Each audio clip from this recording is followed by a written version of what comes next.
King Edward VIII allied with Germany and turned the other cheek to Nazi monstrosities in a bid to be reinstated as king following his exile, a historical journalist has claimed.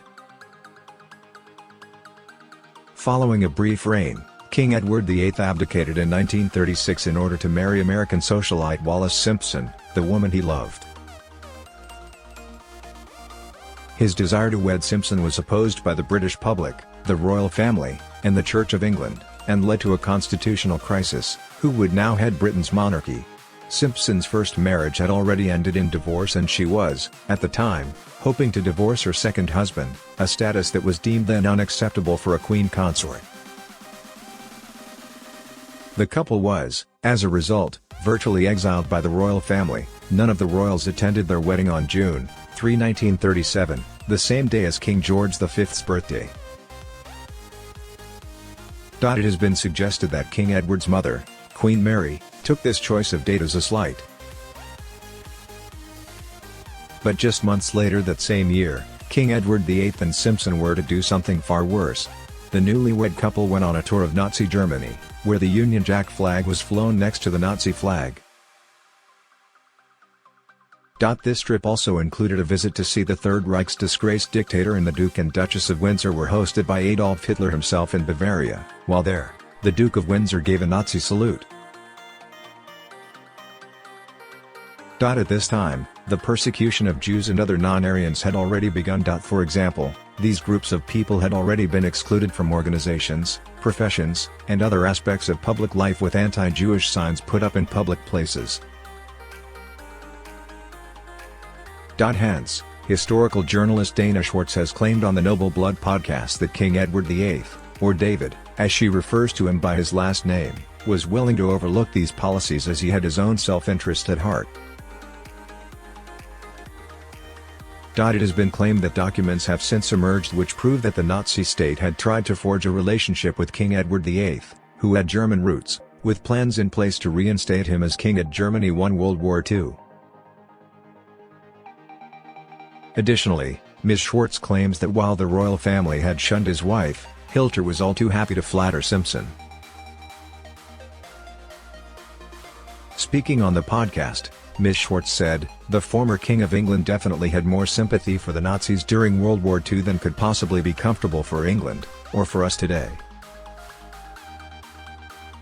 Between 1933 and 1945, the Nazis murdered approximately 11 million Jews, Roma, and Sinti, those with disabilities, Poles, Jehovah's Witnesses, homosexual people, and Soviet prisoners of war.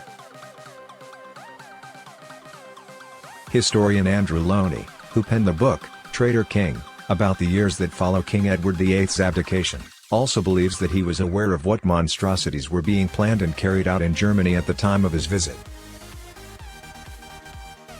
He told Vanity Fair in July, "I think he knew perfectly well. When he did his tour of Germany in October 1937, he saw a concentration camp. He inspected the SS. He read the papers, so he must have seen even before the war there were all sorts of terrible things going on. I don't think he could have had any misconception about what the Nazis were about." Ms. Schwartz continued, "David was known to make derogatory comments about Jewish people, indigenous Australians, and those whom he called the NRO. It feels strange to even try to tease out how racist even a person's individual views are when they were rubbing elbows with Hitler. But when we're trying to figure out David's motivations here, I think it's worth noting that on a personal level, David probably wasn't in full philosophical alignment with how violent Hitler's ideas on racial purity were. But David was more than willing to overlook those horrific policies and socialize with the Nazi high brass. Though David told himself a narrative of preserving peace, in my opinion at the end of the day it was a matter of ego and self-interest. David's much-loved bride was never treated well by his family or the British royals. But over in Germany, Hitler was all too happy to flatter her. Rumor had it that David dreamed of being reinstated as king with Wallis as queen after Hitler's victory.